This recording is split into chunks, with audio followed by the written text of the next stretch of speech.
There is a reason why the eagle claims the sky alone. It is not an act of fear, nor a display of pride, but a simple necessity. The highest altitudes are meant for a solitary journey. If you feel that your spirit operates on a different frequency, that your depth is often misinterpreted, or that your awareness separates you from others, understand this. You are not socially broken. You are spiritually commissioned. That persistent ache within your soul is not the sting of loneliness. It is the sound of your destiny being forged in the quiet. You do not blend with the crowd because you were never engineered for the common path. You are not being ignored. You are being strategically concealed. It is not rejection you face, but divine protection. If you've wondered why you feel like a foreigner in familiar places, why noise drains you, and why stillness feels like a sanctuary, this is your answer. Being chosen is to be distinguished, not discarded. An undeniable aura surrounds those who carry a sacred purpose. Their presence alone can recalibrate the energy of a room. This quality transcends mere charisma or magnetism. It is a spiritual gravity, a presence that emanates from a source far deeper than the personality. Have you ever felt guilty for wanting to be alone? Not because you were sad or angry, but simply because the noise of the world just feels too loud. As if your inner peace were a small lit candle, and every unnecessary social interaction, every bit of small talk, were a strong wind trying to blow it out. It's a strange feeling, almost like having to apologize for needing to breathe, isn't it?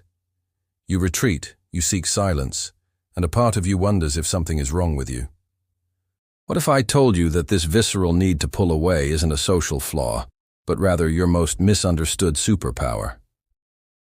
That this tendency to avoid most people isn't about being antisocial or arrogant, but an advanced form of energetic self-preservation. This isn't a video about common introversion.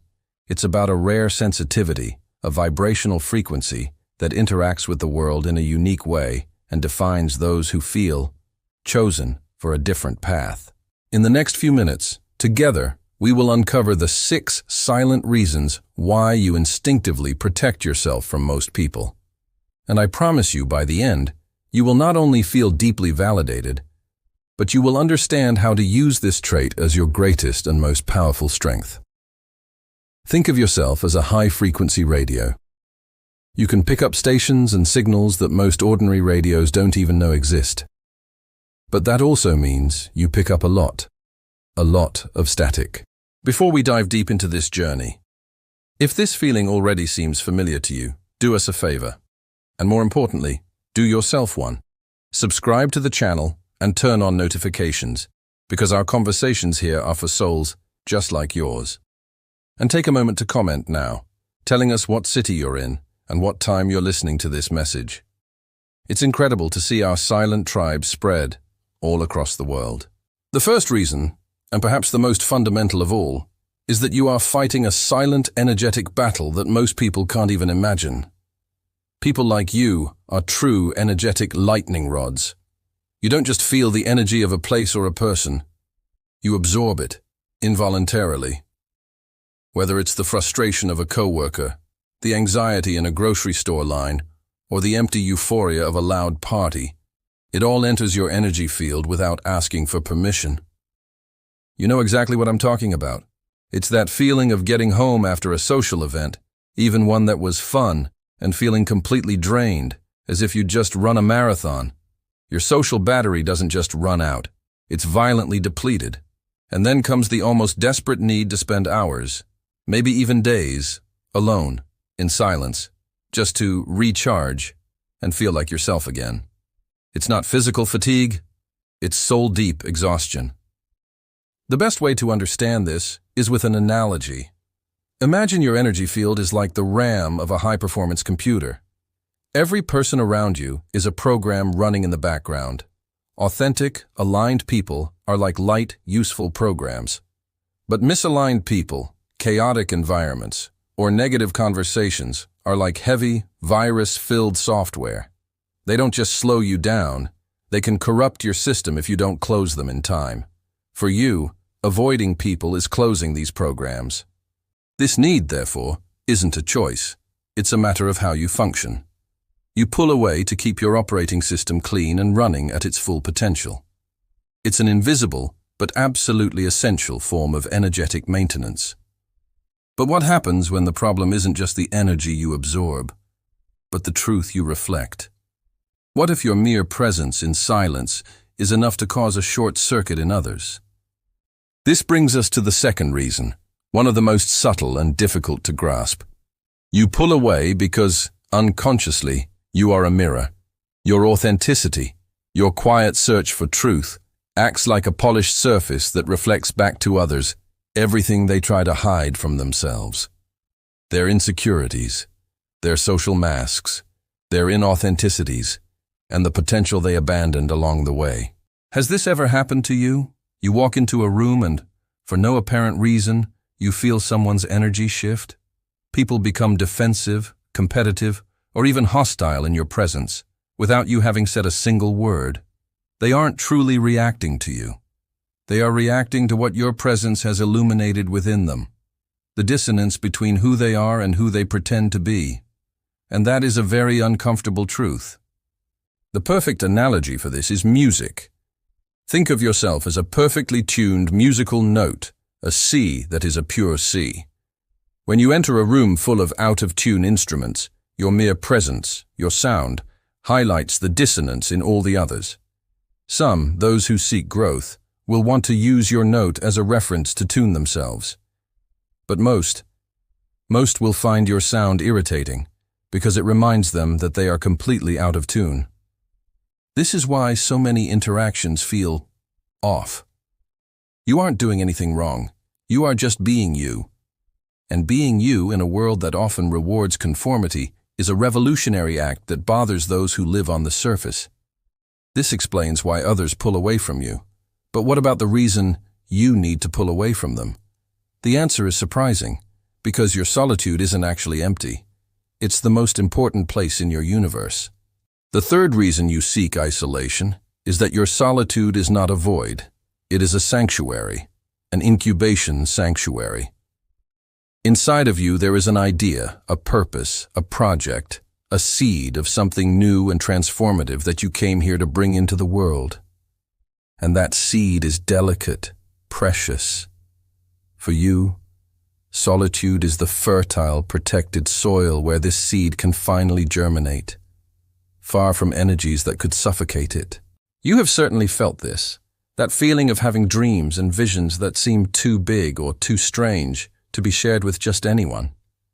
There is a powerful instinct in you to protect these ideas in silence, to nurture them in the dark, until they grow roots strong enough to withstand the light of day, and especially the opinions of others. Sharing your seed too early is like exposing it to an unexpected frost. Think of your life's mission as a rare and delicate plant growing inside a greenhouse. You are the guardian of this greenhouse. You absolutely cannot leave the door open for anyone to come and go as they please.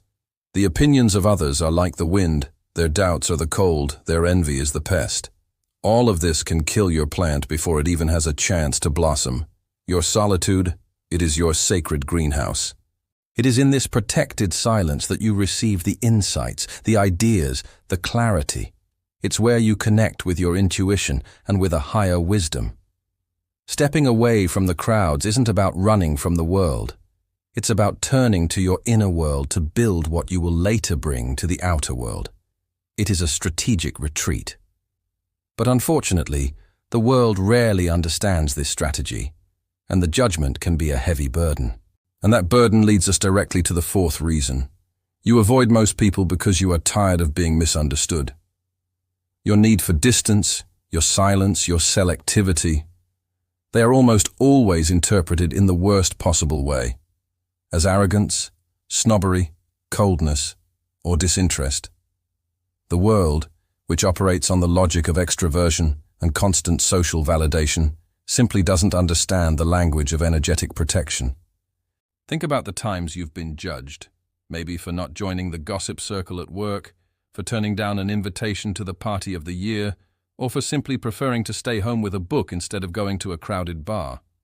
These choices, which are vital to your sanity, look like an insult to others. And that may have cost you friendships, opportunities, and earned you a label that doesn't belong to you. It's a lonely pain, being punished for taking care of yourself. The best analogy for this is that of a deep-sea diver. To explore the depths of the ocean, he needs equipment, focus, and crucially, time to decompress before returning to the surface. If he comes up too fast, he dies. Your solitude is your decompression chamber. It's where you process the pressures of the world so you don't implode. To someone on the boat, just looking at the surface, it might seem like he's isolating himself for no reason. But for the diver, it's a matter of survival. Understanding this is liberating. You are not arrogant. You are decompressing. You are not cold. You are preserving your oxygen. You are simply operating at a depth that most cannot reach, and therefore cannot comprehend. And this search for depth isn't just limited to your time alone. It defines the kind of connection you seek. The fifth reason, which drains your energy as much as crowds do, is your aversion to superficial conversations. You long for deep, meaningful connections and dialogues. So-called small talk, chit-chat about the weather, the traffic, the trivialities, is not just boring to you, it is physically and mentally exhausting. Every minute spent in a conversation that doesn't touch the soul feels like a waste of vital energy, a waste of precious life. You know this feeling well. The impatience that builds inside you in conversation circles where the topics skate on the surface. The almost uncontrollable desire to interrupt and ask, "Okay, but what do you dream about? What breaks you apart and rebuilds you? What is your deepest truth?" You seek the essence, while most are content with the packaging. This doesn't make you better, just different in how you connect. Let's use a powerful metaphor. You are an ocean. Most people just want to float on the surface, in the shallow end warmed by the sun. It's nice, it's easy, it requires no effort. But that's not where the real life of the ocean happens. The most fascinating creatures, the hidden treasures, the mysteries, all of that lies in the depths. Trying to connect with most people on the surface is like a blue whale trying to have a conversation with someone on a stand-up paddleboard. The languages are different. The worlds are not the same. This is why you'd rather have 1 or 2 deep conversations a month than 100 shallow interactions a day. You don't avoid people, you avoid superficiality. You are searching for other oceans, for other souls willing to dive deep with you. And this search isn't a whim. It's directly linked to the final, most important reason of all. Your mission. Finally, the sixth and most powerful reason. Deep in your soul, you know you have a mission, a purpose, and every interaction, every choice is unconsciously measured against a single question. Does this bring me closer to or further from my purpose? For you, popularity is completely irrelevant. Alignment is everything. You are not here to please everyone. You are here to accomplish something.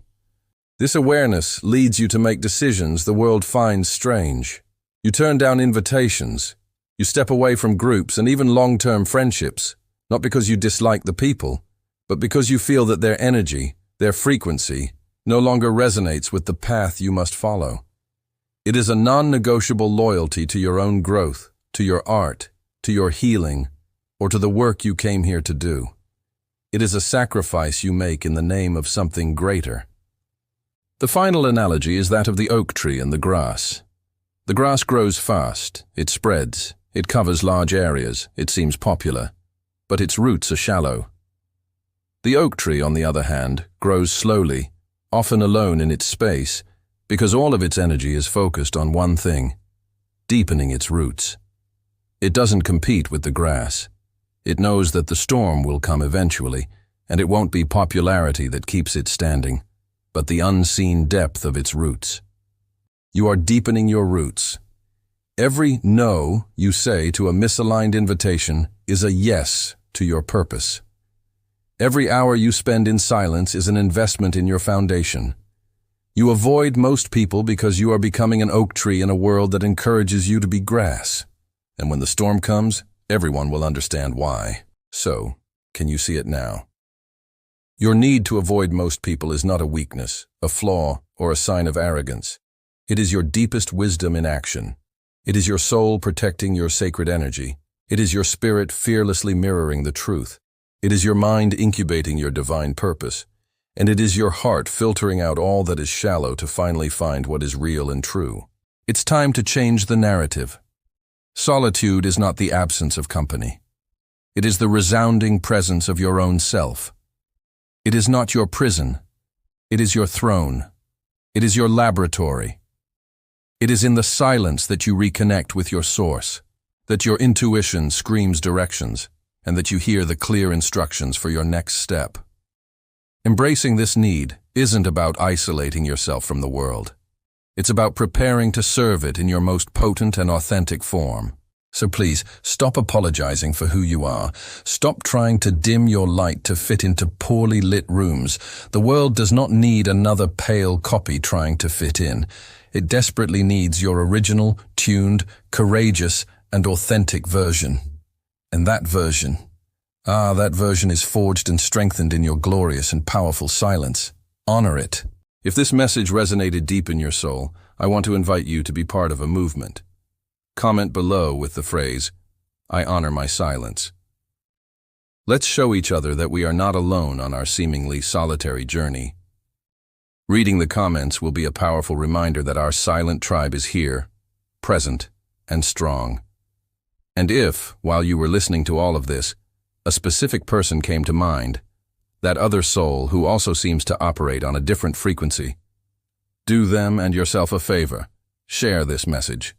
It might be the sign of validation and permission they have been waiting their entire life to hear. Finally, if you want to continue exploring these themes and learning how to navigate your journey as a chosen one, subscribe to the channel and turn on notifications, because our next conversation is already being prepared with the same care. Until then, honor your path, honor your roots, and above all, honor your silence.